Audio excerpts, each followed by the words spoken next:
What's up, everybody? Welcome to Gray Rabbit Finance. I'm your host, Tyler, and today we will be summarizing one of my favorite books that I recommend to anyone who wants to become a great trader. This book is called The Lessons of History by Will and Ariel Durant. I will be covering the four most relevant chapters to understanding the patterns and cycles of history relevant to making us better psychological traders. Let's hop in.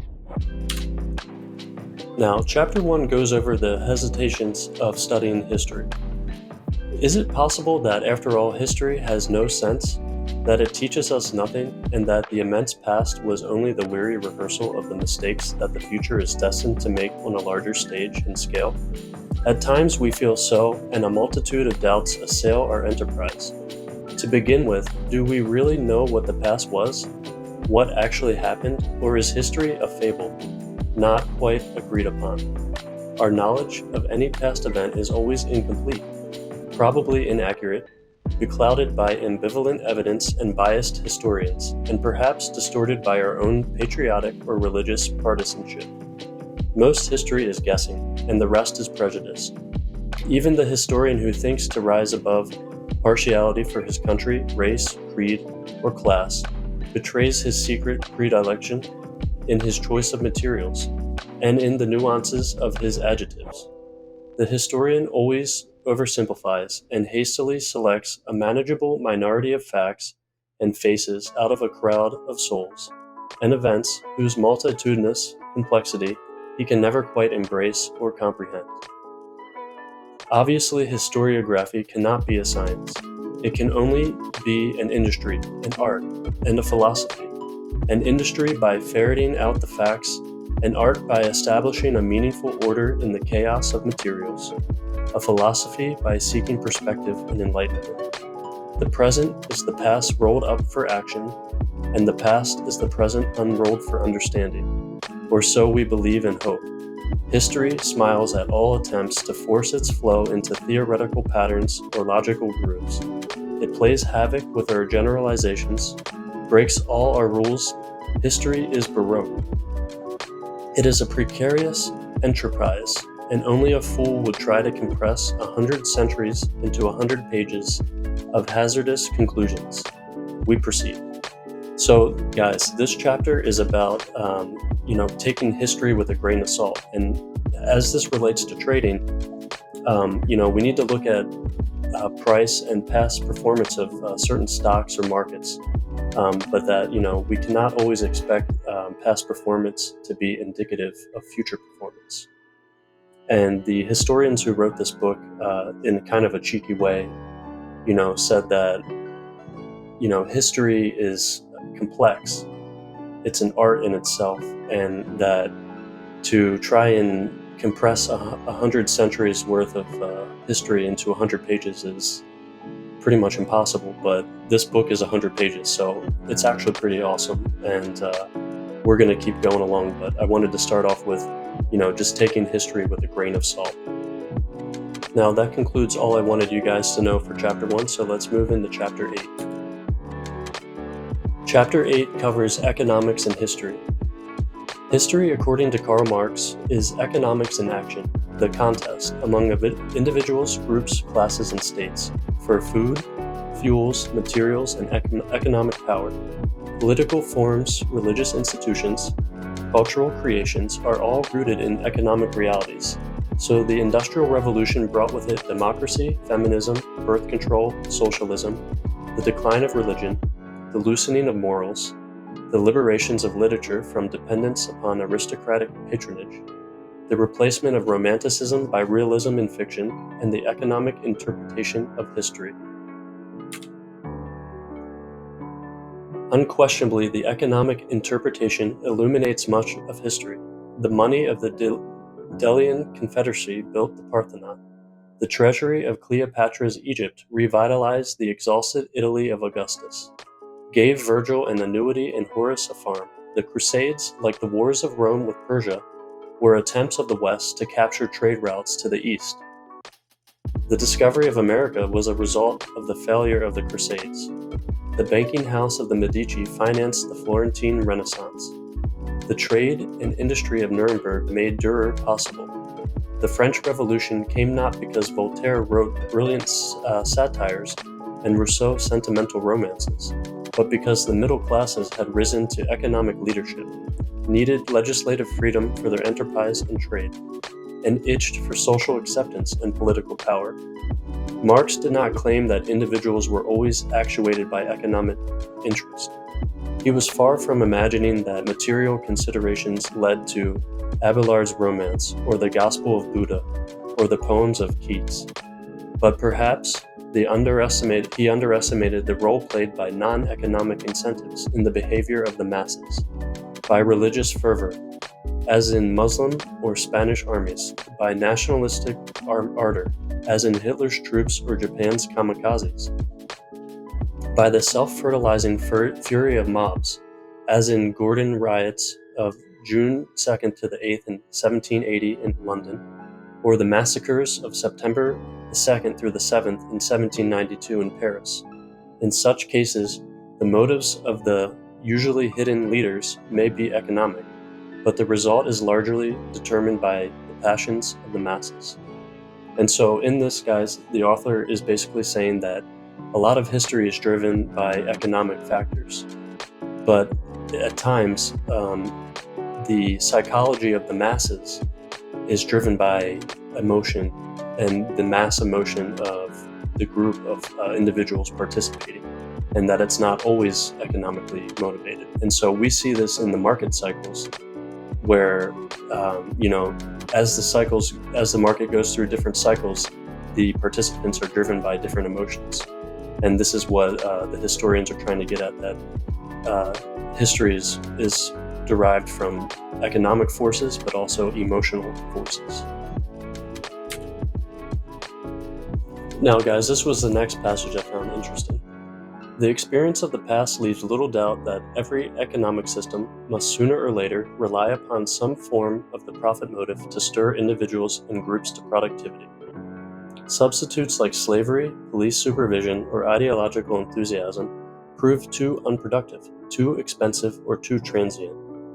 Normally and generally, men are judged by their ability to produce, except in war when they are ranked according to their ability to destroy. Since practical abilities differs from person to person, the majority of such abilities in nearly all societies is gathered in a minority of men. The concentration of wealth is a natural result of this concentration of ability, and regularly recurs in history. The rate of concentration varies, other factors being equal, with economic freedom permitted by morals and laws. And so, guys, what I take away from this is pretty simple. It's just that as traders, we need to know our strengths and we need to know our weaknesses. Not everyone is created equal. What's easy for someone might be hard for you. So just identifying that is going to put you, 10 steps ahead of everyone else. So just know that, throughout history, it's natural that we all have different talents and abilities, and that we just need to work with what we're given. So I thought that was pretty interesting. After the breakdown of political order in the Western Roman Empire, 476 AD, centuries of destitution were followed by the slow renewal and reconcentration of wealth, partly in the hierarchy of the Catholic Church. In one aspect, the Reformation was a redistribution of this wealth by the reduction of German and English payments to the Roman Church, and by the secular appropriation of ecclesiastical property and revenues. The French Revolution attempted a violent redistribution of wealth by jacqueries in the countryside and massacres in the cities, but the chief result was a transfer of property and privilege from the aristocracy to the bourgeois. The government of the United States in 1933 to 52 and 1960 to 65 followed Solon's peaceful methods and accomplished a moderate and pacifying redistribution. Perhaps someone had studied history. The upper classes of America cursed, complied, and resumed the concentration of wealth. We conclude that the concentration of wealth is natural and inevitable, and is periodically alleviated by violent or peaceful partial redistribution.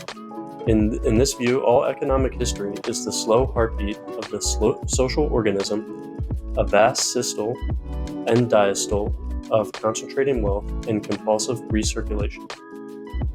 So guys, this is just basically saying that society as a whole goes through natural cycles of wealth inequality. And so, think you can see now that we're probably in the part where we're going to have to either get some sort of peaceful resolution or some violent resolution. So let's hope that it's the peaceful one.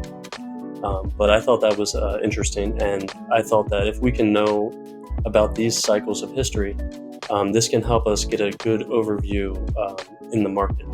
So, guys, that concludes Chapter 8. Now let's move on to Chapter 12. Chapter 12, Growth and Decay. History repeats itself, but only in outline and in the large. We may reasonably expect that in the future, as in the past, some new states will rise, some old states will subside, that new civilizations will begin with pasture and agriculture, expand into commerce and industry, and luxuriate with finance. That thought, as Vico and Comte argued, will pass, by and large, from supernatural to legendary to naturalistic explanations that new theories, inventions, discoveries, and errors will agitate the intellectual currents, that new generations will rebel against the old and pass from rebellion to conformity and reaction, that experiments in morals will loosen tradition and frighten its beneficiaries, and that the excitement of innovation will be forgotten in the unconcern of time. History repeats itself in the large because human nature changes with geological leisureliness, and man is equipped to respond in stereotyped ways to frequently occurring situations and stimuli like hunger, danger, and sex. But in a developed and complex civilization, individuals are more differentiated and unique than in a primitive society, and many situations contain novel and circumstances requiring modifications of instinctive response. Custom recedes, reasoning spreads. The results are less predictable. There is no certainty that the future will repeat the past. Every year is an adventure. So, guys, just the main takeaway from this is that that history doesn't always repeat itself verbatim. That history usually rhymes, but it's not exactly the same. So every year is a new adventure, and every new chart that we see, all the new price action that we see, the past performance is not indicative of future performance. So we need to remember that we need to study history, but that we need to take it with a grain of salt because things do not repeat exactly the same in the future. And now, guys, that concludes Chapter 12. Now let's move into Chapter 13. Is progress real? Against this panorama of nations, morals, and religions rising and falling, the idea of progress finds itself in dubious shape. Is it only the vain and traditional boast of each modern generation? Since we have admitted no substantial change in man's nature during historic times, all technological advances will have to be written off as merely new means of achieving old ends. The acquisition of goods, the pursuit of one sex by the other or by the same, the overcoming of competition, the fighting of wars. One of the discouraging discoveries of our disillusioning century is that science is neutral.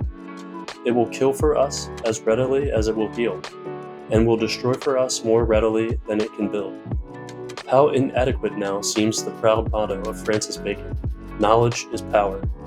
Sometimes we feel that the Middle Ages and Renaissance, which stressed mythology and art rather than science and power, may have been wiser than we, who repeatedly enlarge our instrumentalities without improving our purposes.